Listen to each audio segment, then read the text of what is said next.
Gujarat engineering academy ટીચરમાં બધા મિત્રોનું આપણે સ્વાગત કરીએ છીએ. મિત્રો આજનો આ ખાસ વિડીયો કેના માટે છે તો કે તમારા જીટીયુના ઇન્ટરનલ માર્ક્સ છે એ રિગાર્ડિંગ એક જીટીયુનું સર્ક્યુલર આવ્યું છે. સેમેસ્ટર 4 હોય કે ડિપ્લોમા સેમેસ્ટર 6 રેગ્યુલર હોય કે અને બીજા કયા કયા બ્રાન્ચ છે કઈ કઈ મીન્સ કે કયા કયા કોર્સ છે એની વાત કરવાના છે. કઈ તારીખે તમે તમારા ઇન્ટરનલ માર્ક્સ છે જોઈ શકશો, જો એમાં કઈ ભૂલ હોય તો સુધારો કરી શકશો. સંપૂર્ણ માહિતી આ વિડીયોમાં આપણે જોવાના છે. અને પાસ થવું જરૂરી છે અને છેલ્લા બેકલોગ કેટી પણ આવી શકે છે. ઓકે, તો વિડીયો મિસ કરવાનો નથી. તો સપોર્ટ માટે સૌથી પહેલા તો જે મિત્રો હજુ સુધી આપણે ચેનલ સબસ્ક્રાઇબ ના કર્યું સબસ્ક્રાઇબ કરી આપો મિત્રો. અને આગળ તમને ડિગ્રીમાં અથવા આગળ આઈએમપી બધું એ ટુ ઝેડ બધા નવા સેમમાં મળતું રહેવાનું છે. એના સિવાય તમે ક્યાંય અટકાવ છો કે કંઈ પણ જરૂર પડે તો મને ચોક્કસપણે કહેવાનું રહેશે. ઓકે, બાકી આઈએમપી ક્વેશ્ચન છે પ્લેલિસ્ટ બનાવેલા છે.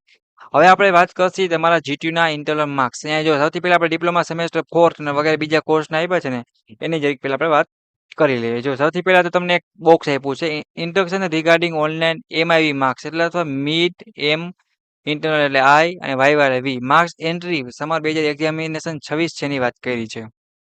તો મિત્રો તમને શું એક આપ્યું છે તો કે ટેબલ આપ્યું છે. અહીંયા કોર્સ બધા લખ્યા છે બટ ડિપ્લોમાને આપણે મોસ્ટ ઓફ કરાવતા હોઈએ છીએ આપણે એનું જોશી. તો ડિપ્લોમા સેમેસ્ટર ત્રીજું અને ચોથું રેગ્યુલર રિમિડિયલ બને. પછી વર્કિંગ પ્રોફેશનલ વાત કરીએ ડિપ્લોમા એન્જિનિયરિંગ કેવું તો ત્રીજું ચોથું રેગ્યુલર રિમિડિયલ બને. બાકી વોકેશનલ મીન્સ કે પ્રોફેશનલ વાળા છે અથવા તો જો ડિપ્લોમા વોકેશનલ છે આર્કિટેક્ચર જોતા હોય તો એને પણ લાગુ પડે છે. આ 4 માટેની તારીખ છે એની વાત કરવાના છે. તો સર્ક્યુલર મિત્ર તમને ટેબલ આપેલું છે આખે આખું અહીંયા એ ટેબલ પર આગળ વધીએ. જો આ ડિપ્લોમા એન્જિનિયરિંગ સેમેસ્ટર કેવું આપ્યું છે ચોથું અને ત્રીજું બે આપેલા છે બરાબર છે. અને સાથે કેવું છે વર્કિંગ પ્રોફેશનલ એ પણ હશે. એમાં રેગ્યુલર છે અને રિમિડિયલ એ ખાલી સેમેસ્ટર 4 છે અને રિમિડિયલ કેનું હોય તો કે સેમેસ્ટર 3. હવે આ તારીખે તમારે કાંઈ કે અહીંયા તમારા સર કે ટીચર કે જે મેડમ કે છે કોલેજમાં એના માર્ક્સ છે એ શું કરશે તો કે તમારે જે વાયવાના સબમિશન છે એ એડ કરશે લોક કરશે.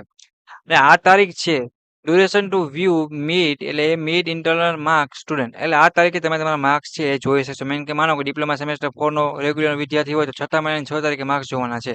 રેમિડિયલ નો હોય તો પણ 6 મહિનાની 6 તારીખે.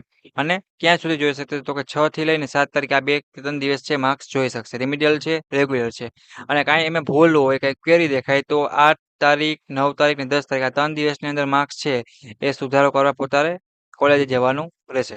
ઓકે, એ વસ્તુ ખાસ ધ્યાન રાખજો. એવી રીતના ડિપ્લોમા આર્કિટેક્ચર છે વોકેશનલ છે એ પણ પોતાના માર્ક્સ છે આ તારીખ પરમાં જોઈ શકે છે. તમારે આ તારીખે માર્ક્સ છે ને મિત્રો એ જોવાના છે.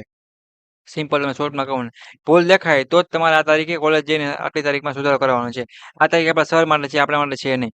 તો આ પ્રમાણે સેમેસ્ટર 4 ડિપ્લોમાની જો વાત કરીએ તો એ પ્રમાણે રેગ્યુલર રિમિડિયલ એ પોતાના માર્ક્સ છે એ તારીખે જોવાના છે. ઓકે, એ ભૂલતા નહીં. હવે ડિપ્લોમા સેમેસ્ટર 6 ની વાત કરીએ એમાં પણ રેગ્યુલર રિમિડિયલ આપ્યું છે વર્કિંગ પ્રોફેશનલ પણ સાથે આપ્યું છે. એ લોકોને 6 મહિનાની 6 તારીખથી જોઈ શકશે માર્ક્સ પોતાના ઇન્ટરનલ માર્ક્સ 7 તારીખે જોઈ શકશે. એમાં કઈ ભૂલ દેખાય તો 8 9 10 આ 3 તારીખે સુધારો કરી શકશે. આ આર્કિટેક્ચર વાળા મિત્રો હશે કદાચ તો એ પણ સેમ તારીખ છે જો અહીંયા આપેલી મીન્સ કે એને અલગ આપેલ છે. તો આ પ્રમાણે બોક્સમાં અહીંયા તમારા સર કે ટીચર કરશે અહીંયા આપણે માર્ક્સ જોવાના છે આ તારીખે ગમે ત્યાં જોઈ શકશો. અને કઈ રીતે જોવા એ તો બધા મોસ્ટ ઓફ વિદ્યાર્થીને હવે તો આવડી જ ગયું હોય છે. સેમ 1 2 વાળા હોય તો આપણે એના પર વિડીયો બનાવેલો જ છે કે કઈ રીતે માર્ક્સ જોવા. ખબર ને આ તારીખે સુધારો કરાવવો તમે કોલેજ જઈને કરાવી શકશો. ઓકે, તો આ પ્રમાણે જીટીયુનું સર્ક્યુલર છે ઇન્ટરનલ માર્ક્સનું બરાબર છે. તો બધા મિત્રોને કમ્પલસરી અને ફરજિયાત તારીખ યાદ રાખવાની છે અને આ તારીખે તમારા માર્ક્સ છે મિત્રો એ બધા મિત્રોને જોઈ લેવાના છે. હવે કોઈને કાંઈ પણ ડાઉટ કર્યો હોય ક્વેશ્ચન હોય પૂછવું હોય તો તમે ચોક્કસપણે પૂછી શકો છો. બટ આ એક ખાસ ધ્યાન રાખજો ઇન્ટરનલ માર્ક્સ છે મિત્રો એ બધા મિત્રોને ખાસ જોઈ લેવાના છે. આમાં તમે ફેલ થાવ છો તો તમારે બેકલોગ અથવા શું આવે છે તો કે કેટી આવે છે મતલબ કે આપણે બધામાં પાસ થવું જરૂરી છે. એટલી વસ્તુ તમારે ખાસ એક ધ્યાન રાખવાની છે.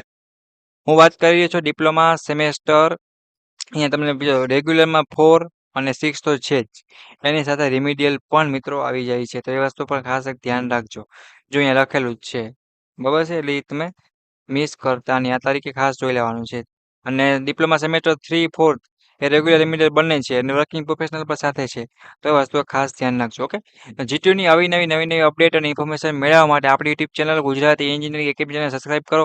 અને આ જ વિડીયોમાં ડિસ્ક્રિપ્શનમાં તમને જીટીયુની ઓફિશિયલ ચેનલની લિંક આપેલ છે વોટ્સએપ ગ્રુપમાં બનાવેલ છે એમાં જોઈન થઈ જાઓ. એમાં દરેક તમને માહિતી મળતી રહે અથવા તો બેલ આઇકન મીન્સ કે જે નોટિફિકેશન ઓન કર્યું હોય તો તમને ખબર પડે બાકી ઉપરથી વહી જાય તો ખબર પણ નથી પડતી. ઘણા બધા મિત્રોને બાકી રહી જાય છે પછી છેલ્લે હેરાન થતા હોય છે ધક્કામુક્કી કોલેજની થતી હોય છે. બટ આ વસ્તુ છે બધા મિત્રોને ખાસ એક ધ્યાન રાખવાની છે. હવે કોઈને કાંઈ ન સમજાય તો કોમેન્ટ કરીને પૂછી લેવાનું છે બરાબર છે. અને જીટીયુનું એ ટુ ઝેડ મટીરિયલ બીજી બધી જ ઇન્ફોર્મેશન ડિગ્રી ડિપ્લોમાની જીટીયુ અપડેટ છે ટાઈમ ટેબલ છે રિઝલ્ટ છે સ્કોલરશિપ છે જોબની માહિતી બધી માહિતી તમને આપણી ચેનલ પર મળતી રહેવાની છે. તો બધા મિત્રોને સબસ્ક્રાઇબ કરી તમારા ડિપ્લોમા સેમેસ્ટર 3, 4 અને 6 બધા રેગ્યુલર રેમેડિયલ આર્કિટેક્ચર વોકેશનલ જે મિત્રો હોય એને વિડીયો ખાસ શેર કરી આપો. અને આ પ્રમાણે જીટીયુના 2 અપડેટ સર્ક્યુલર હતા મિત્રો કે મેં જેમાં તમારી સાથે શું કરું શેર કરેલા છે. ઓકે, જે મિત્રોને સ્ક્રીનશોટ પાડવો હોય મિત્રો તો પણ તમે પાડી શકો છો. મને કોઈ પણ વસ્તુનો પ્રોબ્લેમ છે નહીં. ઓકે, વિડીયોને પૂરો કરું છું. નેક્સ્ટ મુલાકાત સાથે તમારા જીટીયુ એક્ઝામના ઇમ્પોર્ટન્ટ વિડીયો સાથે.